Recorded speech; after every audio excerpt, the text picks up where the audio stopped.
이 시간 하나님의 말씀은 마태복음 27장 27절 말씀을 보도록 하겠습니다. 이에 총독의 군병들이 예수를 데리고 관정 안으로 들어가서 온 군대를 그에게로 모으고 그의 옷을 벗기며 홍포를 입히며 가시면류관을 엮어 그 머리에 씌우고 갈대를 그 오른손에 들고 그 앞에서 무릎을 꿇고 희롱하여 가로되 유대인의 왕이여 평안할지어다 하며 그에게 침뱉고 갈대를 빼앗아 그의 머리를 치더라. 오늘 전하고자 하는 말씀은 버림받은 예수와 부활이라는 제목의 말씀으로 말씀을 전하고자 합니다. 버림받은 예수. 하나님은 공의의 신이십니다. 그렇기 때문에 그 공의의 죄의 대가를 아들에게 받으셨습니다. 마땅히 죄를 범한 우리 인생이 그 죄의 싹, 그 죄값을 마땅히 치렀어야 됩니다. 그렇지만은 우리에게 그 죄값을 찾으시지 않고 우리 구세주 예수님, 하나님의 외아들, 하나님의 독생자, 우리 구주 예수님을 십자가에 죽도록 내어주셨습니다. 그런 걸 보면 죄라는 것이 참 얼마나 무섭다는 것을 알 수 있습니다. 독생자 아들이라도 그 십자가에 모진 고통을 당하도록 내어주신 그 모습에서 죄가 얼마나 무섭고 두려운 것이라는 것을 우리는 생각을 해볼 수가 있습니다. 우리 주님께서 엘리 엘리 라마 사박다니 그렇게 말씀하셨습니다. 하나님이 어찌하여 나를 버리셨나이까. 우리 주님께서 어찌하여 그런 고난을 당하셨는가를 오늘 말씀을 통해서 우리가 생각을 해보고자 합니다. 예수님께서 오늘 이 마태복음 27장 27절 이후에서 이 보여준 이 본문 성경을 통해서 예수님이 이 당하신 이 고난이 왜 무엇 때문에 이런 고난을 당하셨는가 하는 것을 우리가 말씀을 통해서 다시 한번 생각을 해보는 것입니다. 29절에 가시면류관을 엮어 그 머리에 씌우고 갈대를 그 오른손에 들고 그 앞에서 무릎을 꿇고 희롱하여 가로되 유대인의 왕이여 평안할지어다 하며 그에게 침뱉고 갈대를 빼앗아 그의 머리를 치더라고 이렇게 기록이 되어 있습니다.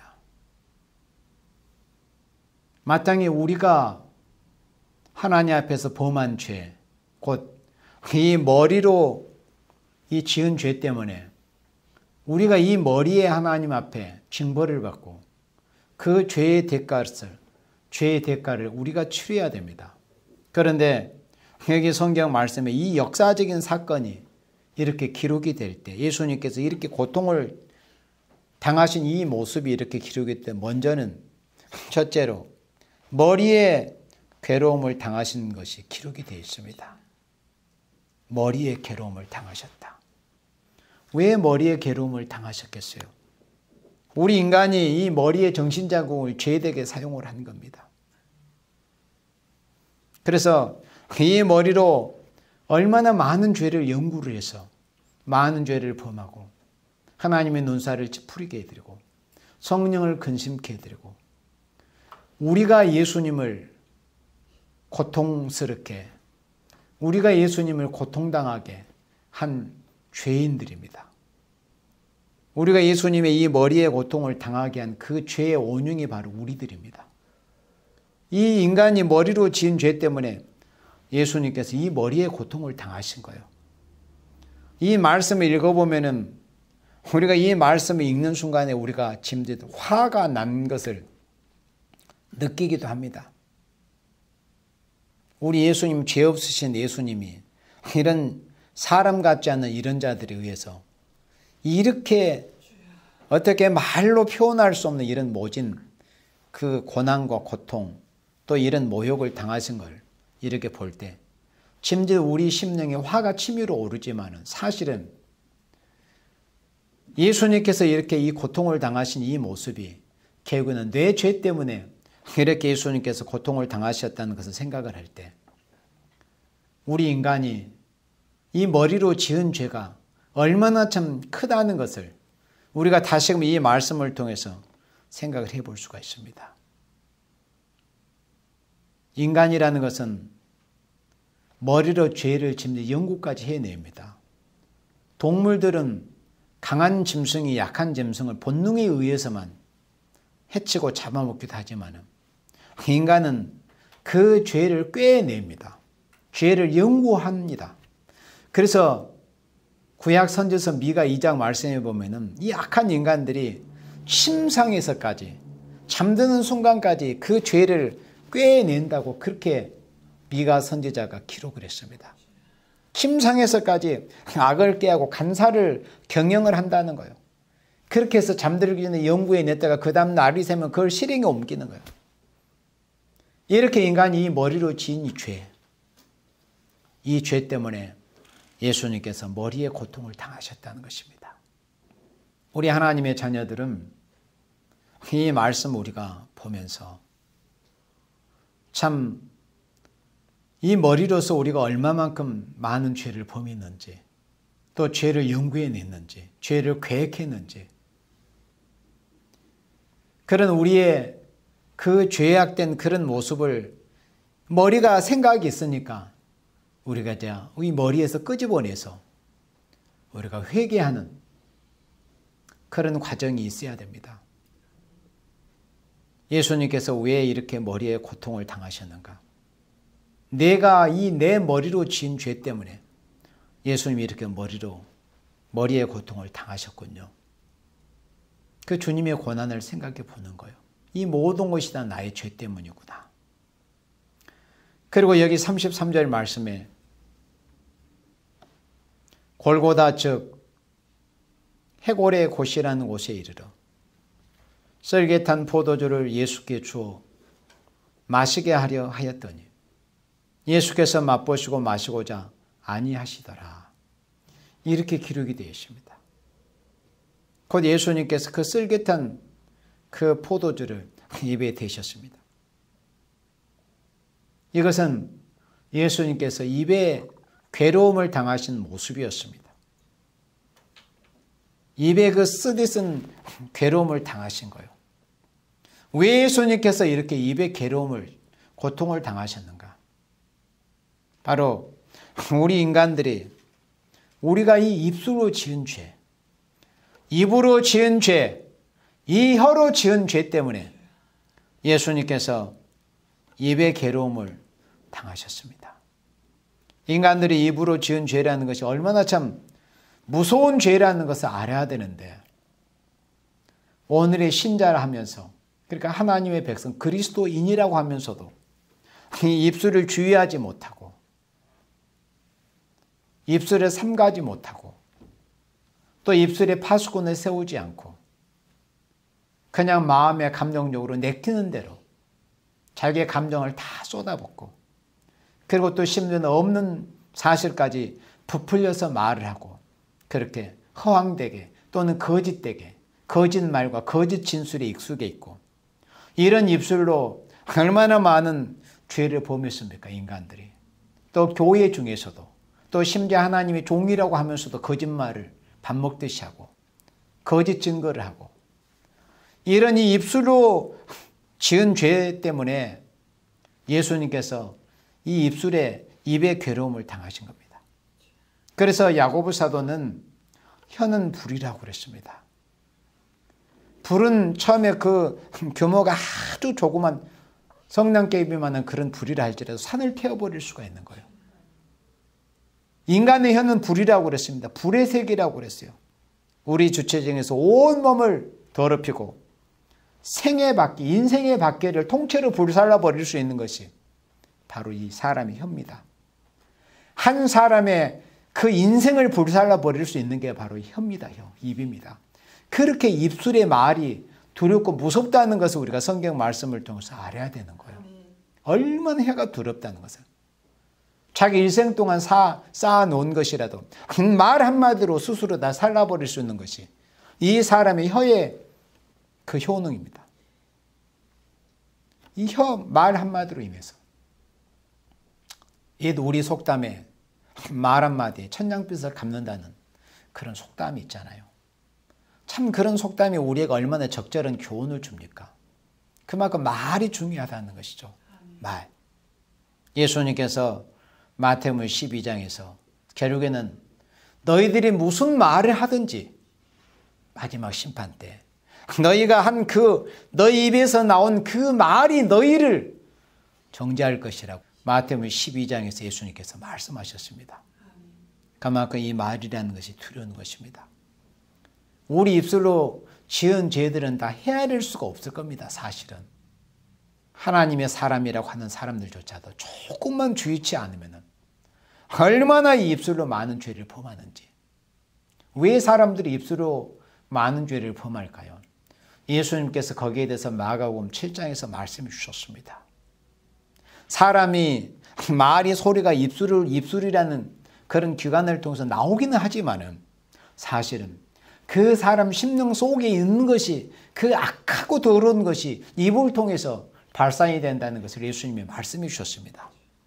그래서 바로 입이라는 것이 사람의 인격이라고도 할 수 있고 그 입이 그 사람의 모든 것을 보여준다고도 할 수 있어요. 왜? 그 안에 있는 것이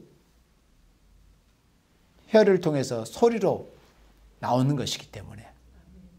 그래서 이 입술이 얼마나 중요한 것인가. 혀의 놀림이 얼마나 우리 인생에게 지대한 영향을 끼치는지.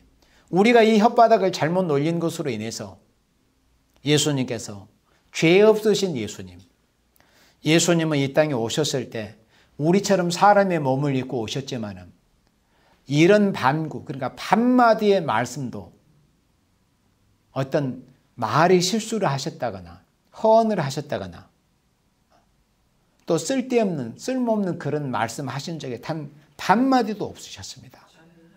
그 입술에 괴사가 없었다고 그랬습니다.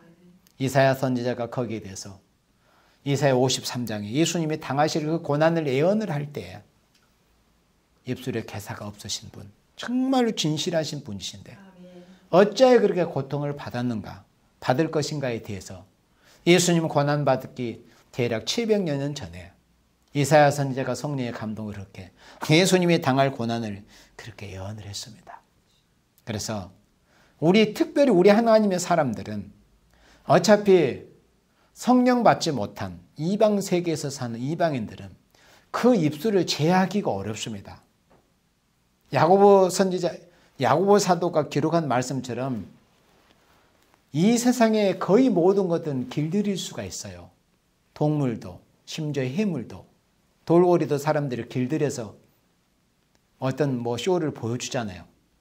그렇게 모든 동물도 모든 것도 길들일 수 있지만 단 한 가지 길들일 수 없는 것이 사람의 혀라고 그랬습니다. 혀는 정말 길들이기가 어렵고 길들일 수 없어요. 그렇다면 혀가 어떻게 해서 제어가 되겠어요?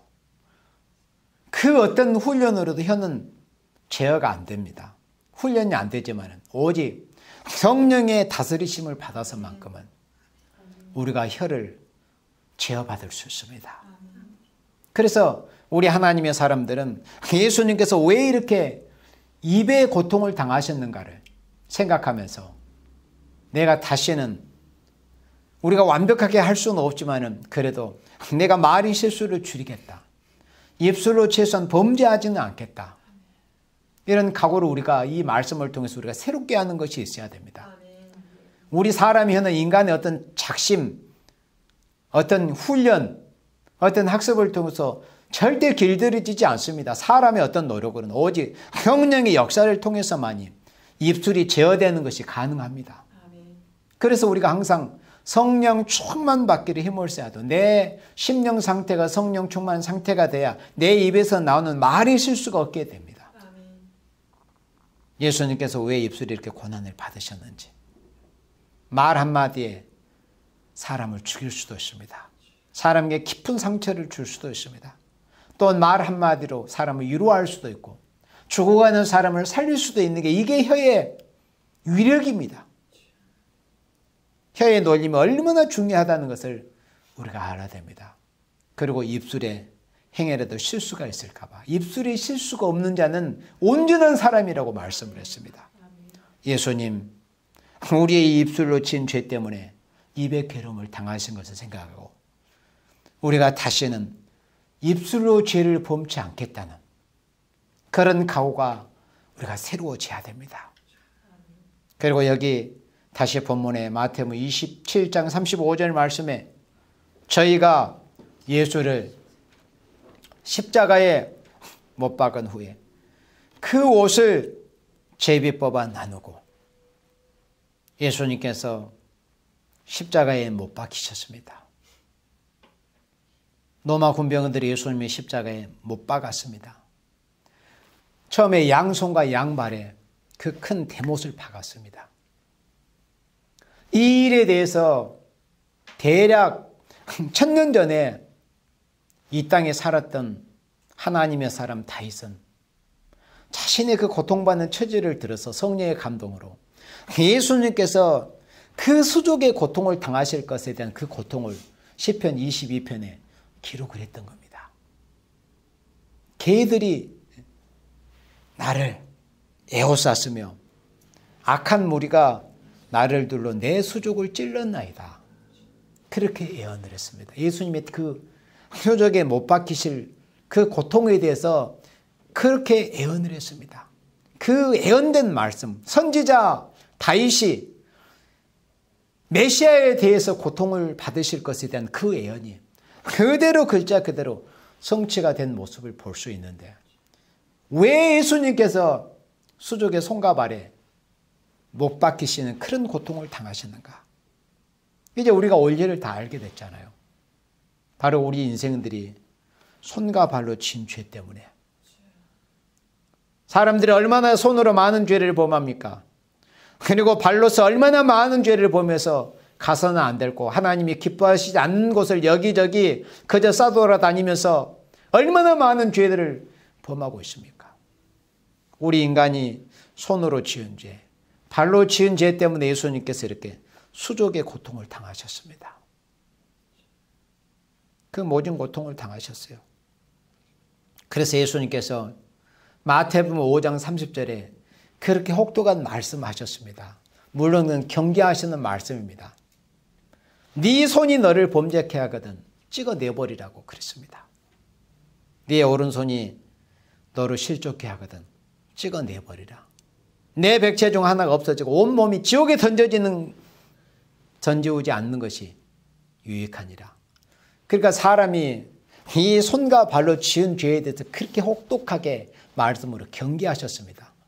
그만큼 사람이 이 손으로 지은 죄, 발로서 지은 죄가 그만큼 두렵고 무섭기 때문에 예수님께서 최고 수준에 이른 혹독한 말씀으로 경계하신 겁니다. 차라리 손 잘라내버려라. 그런데도 우리 그리스도인들 하나님의 자녀가 되었다고 하면서도 여전히 아직도 손으로 죄를 범하고 있다면 또 발로서 죄를 범하고 있다면 다시금 예수님을 십자가에 못 박히는 그런 큰 죄를 범하고 있는 그런 모습입니다. 우리가 다시 예수님의 십자가에 못 박아서는 안 되거든요. 히브리 성경에 거기에 대해서 기록이 되어 있습니다. 다시 예수님을 십자가에 못 박아서는 안 된다. 다시금. 예수님을 다시 고통받게 해서는 안 되는 거예요. 우리가 죄를 범하면은 우리가 예수님을 다시 십자가에 못 박는 격이 되는 것입니다. 그래서 우리가 지은 이 손과 발로 지은 이 수족으로 지은 죄 때문에 예수님께서 이렇게 수족의 괴로움을 당하셨다는 것을 우리가 알고서 행여 내가 이 손으로 죄를 범할까 봐 발로서 죄를 범할까 봐 항상 두려운 마음으로 행해야 돼요. 그렇지 않으면 우리는 다시 예수님이 내 죄 때문에 대신 십자가에서 이 손과 발에 못이 박혀가지고 내가 살았음에도 불구하고 다시 예수님의 십자가에 손과 발을 못을 박는 그런 죄를 범하게 되는 것입니다.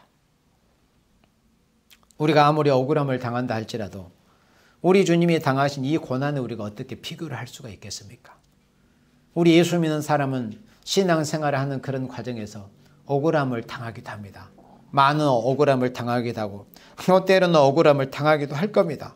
그렇지만은 예수님께서 이 당하신 이 억울함에 비교할 수 있겠어요? 우리는 어차피 우리가 어떤 억울함을 당하는 우리는 어차피 죄성이 있고 여전히 죄 가운데 있는 그런 인생들입니다.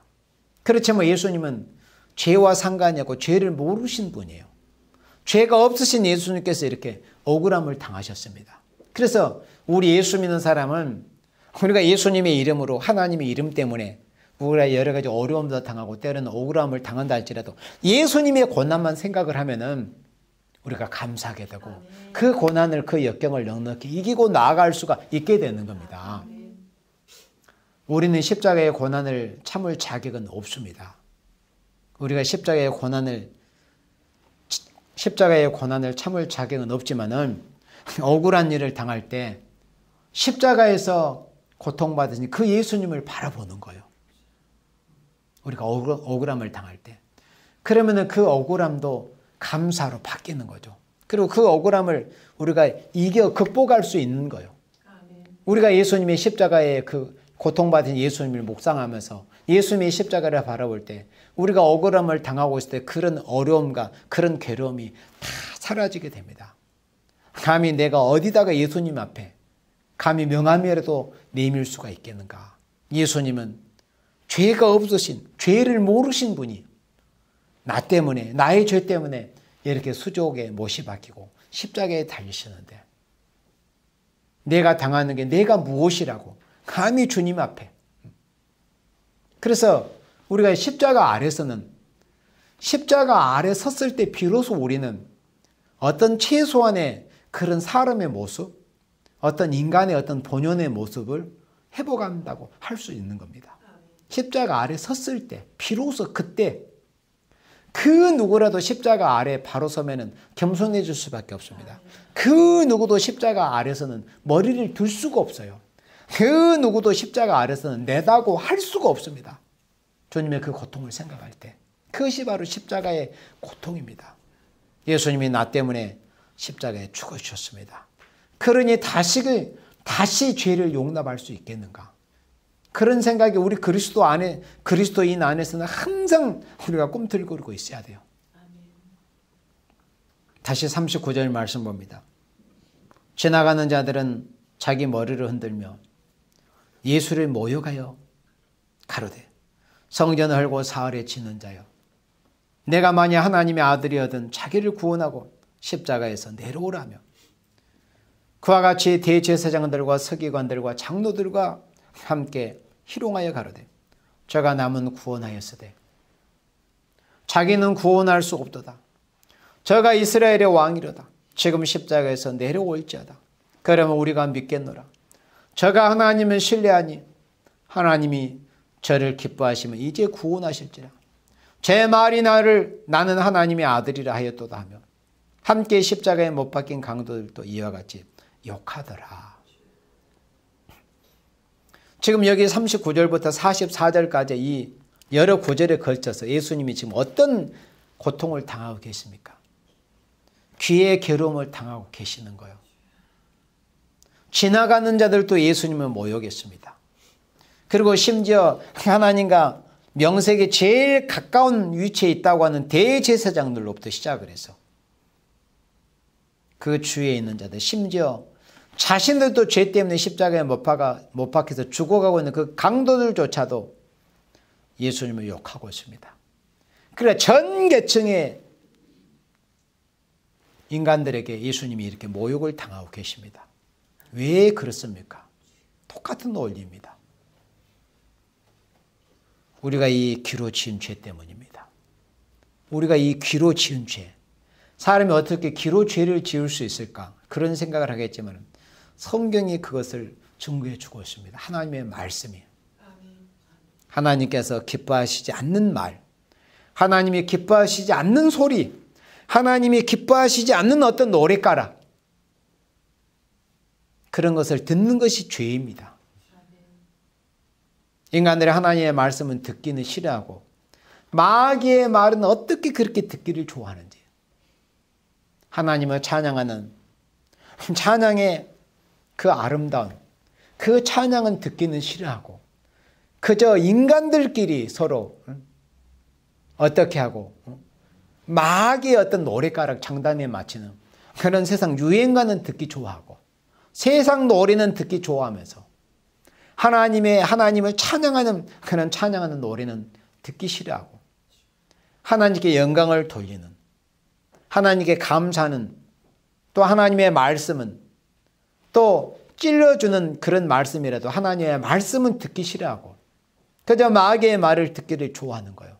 원래 인류의 타락의 시작이 듣는 것으로부터 시작을 한 것에 대해서 주목을 해야 돼. 우리가 에덴 동산에서 우리 인류 시조가 할머니가 그 옛뱀, 지금은 붉은 용이 되어 있는 그 옛뱀, 붉은 용의 원래 옛 정체, 그 옛뱀의 그 강교하게 속살거리는 그 소리를 듣고 타락이 시작이 된 겁니다.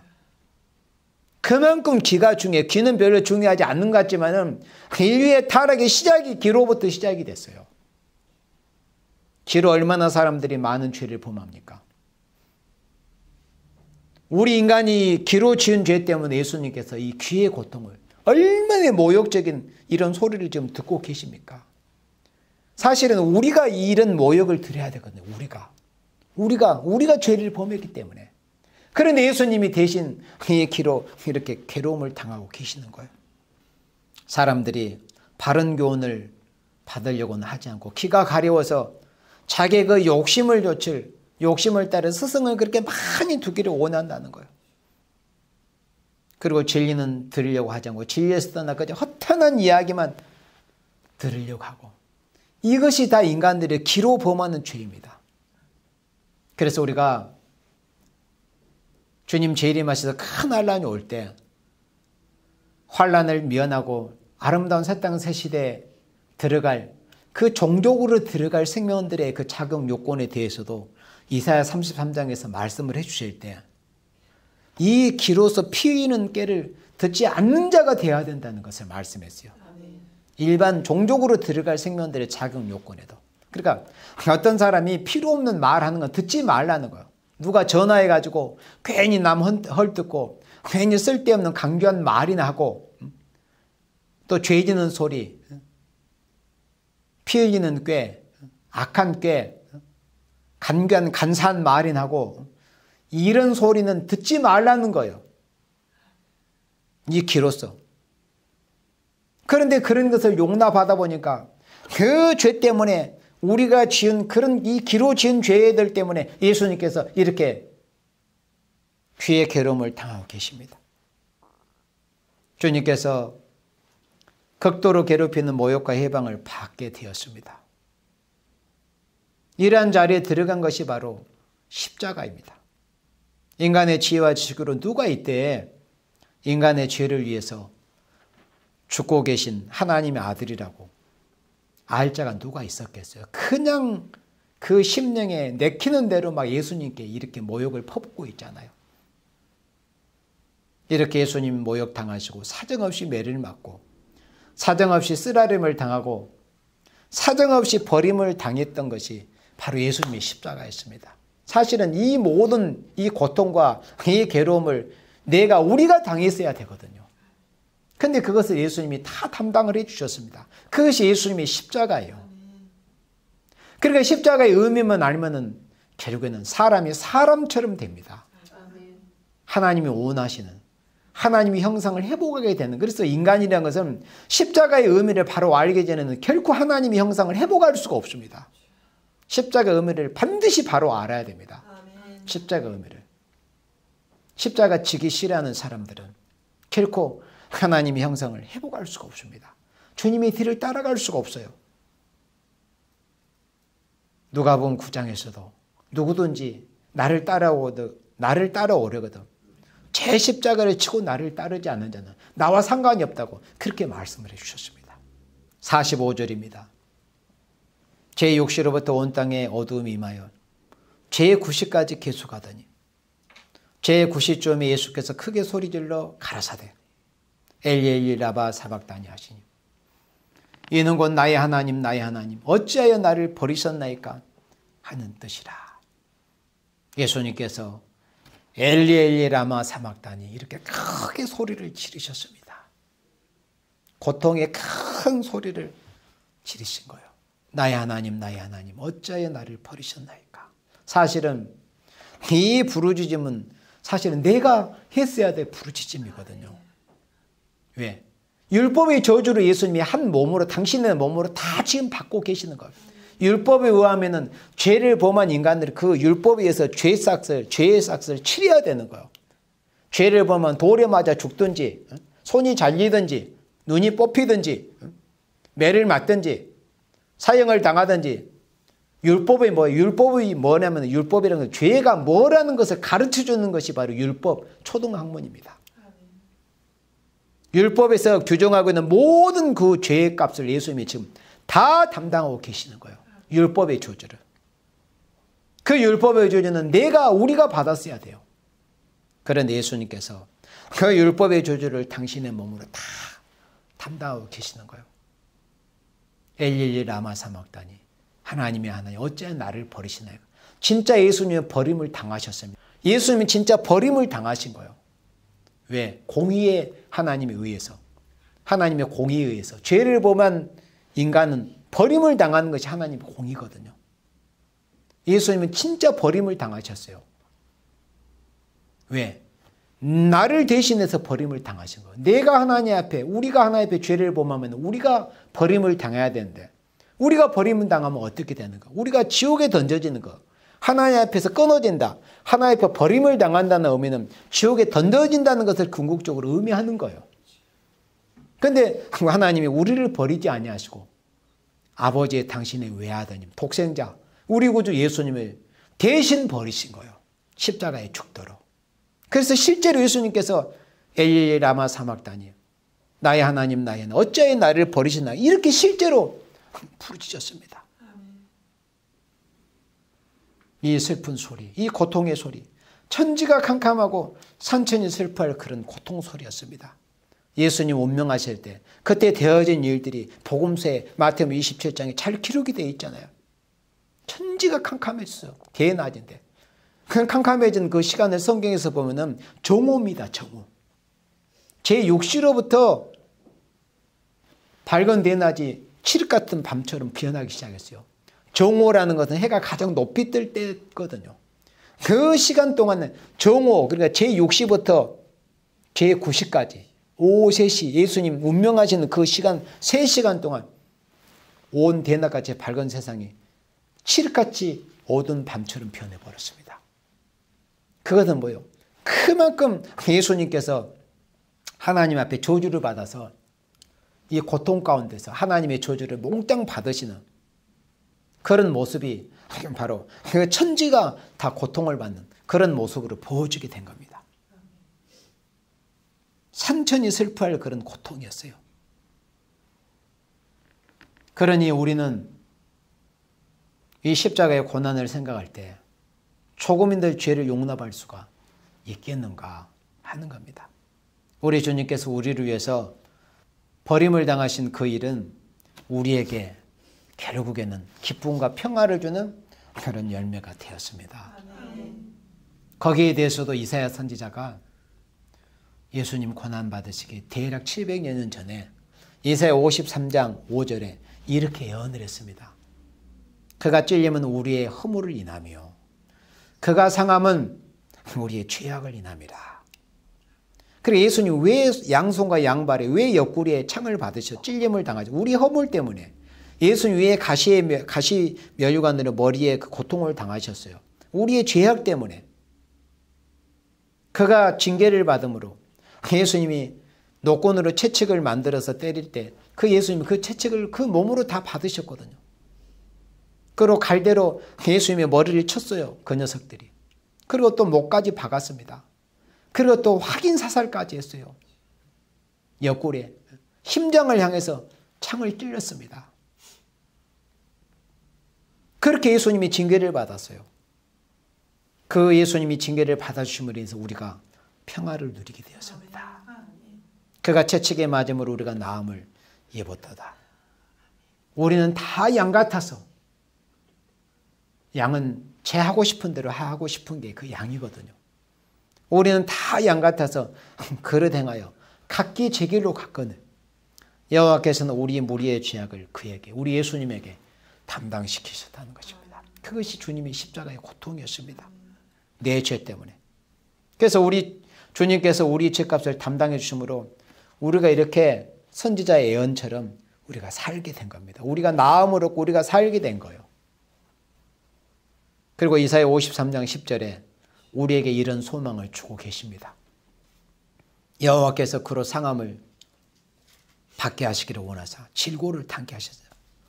그러니까 예수님께서 십자가에서 죽으신 것은 우리를 죽게 하시지 않고 당신의 아들 외아드님 우리 예수님을 십자가에 죽게 하신 것이 하나님 아버지의 뜻이었다는 거예요. 여호와께서 그로 상함을 받게 하셨다고 그래서 하나님께서 그렇게 하셨다는 거예요.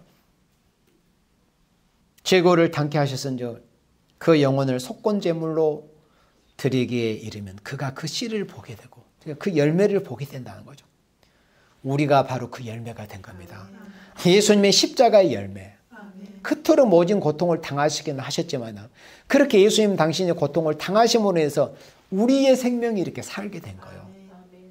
그리고 그 날은 길 것이요 영원한 생명을 우리에게 이제 얻게 해주시는 거예요. 또 그의 손으로 여호와의 뜻을 성취하리로다. 그래서 이사야 53장이 여호와의 뜻을 성취하는 거예요. 여호와의 뜻 성취. 예수님께서 당신의 손으로 아버지의 뜻, 여호와의 뜻을 성취하리로다. 이렇게 예언되었습니다. 이 말씀이 이렇게 성취가 되었잖아요. 그래서 우리 주님께서 우리의 죄악을 담당하시어 대신 고통당해 주시고 우리를 위해서 죽어주셨습니다. 그렇지만 예수님이 무덤에만 계실 수 없었습니다. 죽고 마셨다면 무슨 의미가 있겠어요? 죽음을 이기시고 부활하셨습니다. 예수님께서 사망의 권세를 깨뜨리시고 부활하셨습니다. 그래서 우리에게 부활의 생명을 주신 거예요. 부활의 생명. 주님의 고난으로 우리가 나음을 얻었어요. 주님의 고난, 주님의 징계를 받으심으로 우리가 나음을 얻고 평화를 얻고 주님의 부활로 우리가 이제는 사망에서 생명으로 옮김바 되어서 영원한 생명을 누리게 되었습니다. 얼마나 감사합니까? 할렐루야. 아멘.